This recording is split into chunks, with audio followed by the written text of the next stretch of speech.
Welcome back to the Monday Night Wars. This is week 27 for the WWF, the 153rd episode of Raw in its history. It went on live on the USA Network from San Bernardino, California at the Orange Pavilion, April 1st, 1996. The ratings were 2.9 for Raw and 2.8 for Nitro. So Raw beats Nitro's 3-week winning streak, and it's the Raw after WrestleMania. So it's the Raw after post-WrestleMania 12. And it beats Nitro, so that seems fitting. So now through 27 weeks of the Monday Night War, the scoreboard is WWF with 11 wins, WCW with 14 wins, and 2 draws. So WWF is 11, 14, and 2 against Nitro head-to-head. This Raw that won the week with 2.9 was brought to you by the Jerry King Lawler and Vince McMahon. We opened up with Mankind, the newest World Wrestling Federation superstar. He had vignettes for about 4 or 5 months, but he finally came in to make his debut. This is his first ever appearance, too. He takes on Bob Sparkplug Holly to open up Raw. Bob the Sparkplug Holly or Mankind. You don't even need Bischoff here to spoil the results. You already know who's going to win. Holly hit a drop kick that Mankind lowered the top rope, so Holly's momentum took him to the floor. Mankind then elevated him in the air, and he hit his head barricade first, did Holly, as Mankind was on the floor, and he lifted him up on almost a hot shot title way, and Holly's head bounced off the apron and to the floor. Mankind then brawled with Holly some more and ended up defeating him with a mandible claw. A short match to see what Mankind is all about. I gave it a 1.5 stars, but it was more about who is Mankind, and then that opera music, maybe not opera is the best word, but that sentimental symphony music when Mankind used to win. He used to have different music for when he comes out and when he had the brown attire, not the white shirt attire music, but you guys know what I'm talking about. It's a different music for Mankind when he won than when he came in. So his entrance music is different than his victory music, and that hit. And Jerry the King Lawler was talking about how scary that is. His music was scary. But he applied that mandible claw, and Mankind was intimidating. There was even fans in attendance that were chanting, "He's hardcore! He's hardcore!" So they knew Foley from his ECW days, if not WCW, as Cactus Jack, because he was hardcore there as well. Next up, we had Sable making her debut. She had her debut appearance the night before at WrestleMania as Helmsley's escort, but it was Merrow's real-life wife, so they had a backstage segment where Helmsley and Merrow ended up getting in a little bit of a confrontation. So Sable's out there for Wildman Mark Merrow's debut in the WWF. He took on DDS Isaac Yankem, who we know better as Kane, but he was Yankem here. He was so Sable was seen in the front row clapping along, but during this match between the Wildman Mark Merrow and Isaac Yankem, and it's Merrow's first in the WWF. It's his debut as well. So back-to-back debuts the night after WrestleMania. And even back then, they still thought of the night after WrestleMania as a big night. Hunter Helmsley was asking Sable what Sable saw in Mark Merrow at ringside, because that's what he was doing while the Wildman took on Yankem and went back and forth. A top rope sunset flip gets Yankem down on the mat for the Merrow, and that gets him to 3 count.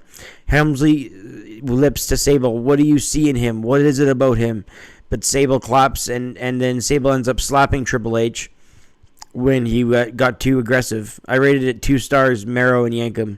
Merrow with some good moves, and then Merrow says, "Look at my eyes. I'm the Wild Man."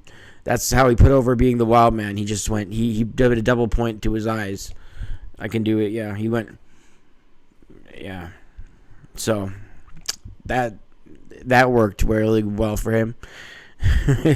There's a reason he had to come back as Marvelous Mark Merrow when he had a brief hiatus in 97. Skip and Zip come out. They're the new tag team champions. They have Sunny on their side. Sunny's just starting to get into her sexuality more. She's becoming more, let's just put it blunt, she's becoming hotter. And she's using her assets a lot more in her matches to win, a la Stacy Keibler. Skip and Zip with Sunny versus Aldo Montoya and Barry Horowitz for the WWF Tag Team Championship. How Barry Horowitz and Aldo Montoya were a team, let alone getting a tag team title shot, I don't know. But they got one. And this is actually a really good match. Although Montoya is just incredible for people who don't know. He and Barry Horowitz actually did a nice number of moves with Skip, Chris Candido, the late Chris Candido, and Zip. I used to always, as a kid, I thought Zip was Fit Finley. I always used to think that was Fit Finley. Zip, the guy who wrestles as Zip. But, yeah, I learned. Suplex by a bridge with Montoya kicks out. Montoya driven to the canvas with a spine buster. Frequent tags by Skip and Zip. A Hurricane Rana off the top by Zip. A leg drop by Skip. And then the Body Donis win. In the end, Skip and Zip retain the titles. This was a pretty decent tag match. I rated it 2 stars and a quarter. Vince McMahon introduces the leader of the new generation. The leader of the new generation. Shawn Michaels. I thought it was going to be Bret Hart, but then I remembered, no, he took a hiatus after WrestleMania 12.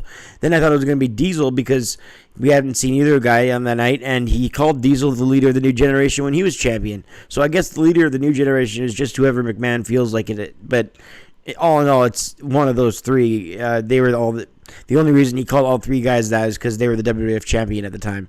Diesel in 95, Bret post Survivor Series 95, and Shawn obviously here the night after WrestleMania 12.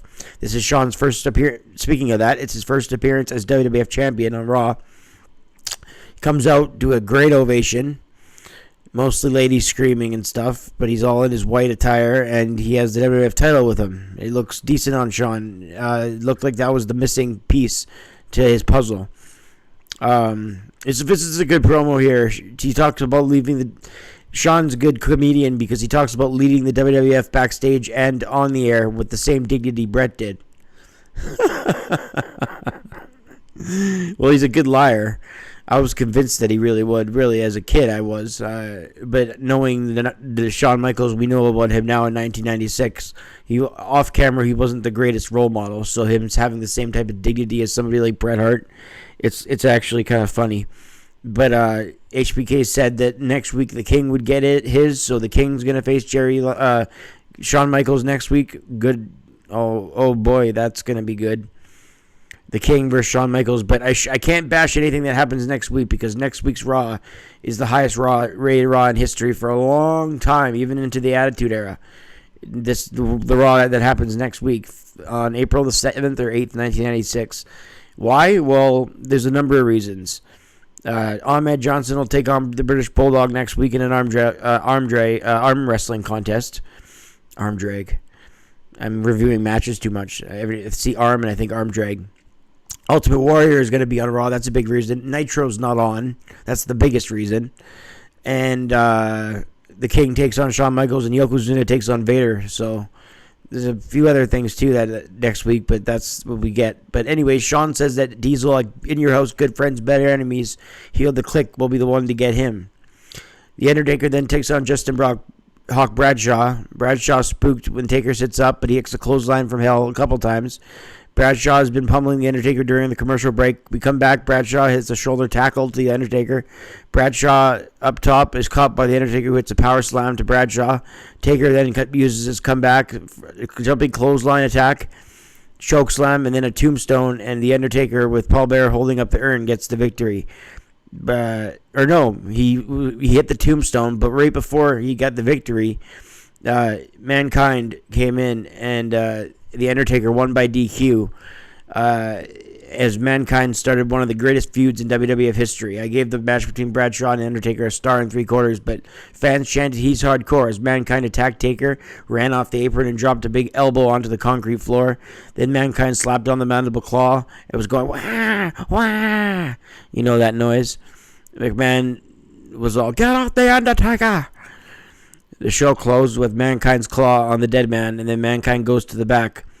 So great debut appearance by Mankind. I rated this Raw 6.5 out of 10 because of the fact that it was night after WrestleMania. Shawn's good promo, the debut of Mero and Mankind, the start of one of the greatest feuds in WWF history. The Body Donis tag was good. So this Raw beat Nitro 2.9 to 2.8. And again, I give it a 6.5 out of 10. But next week's Raw will be the highest rated Raw for a long time.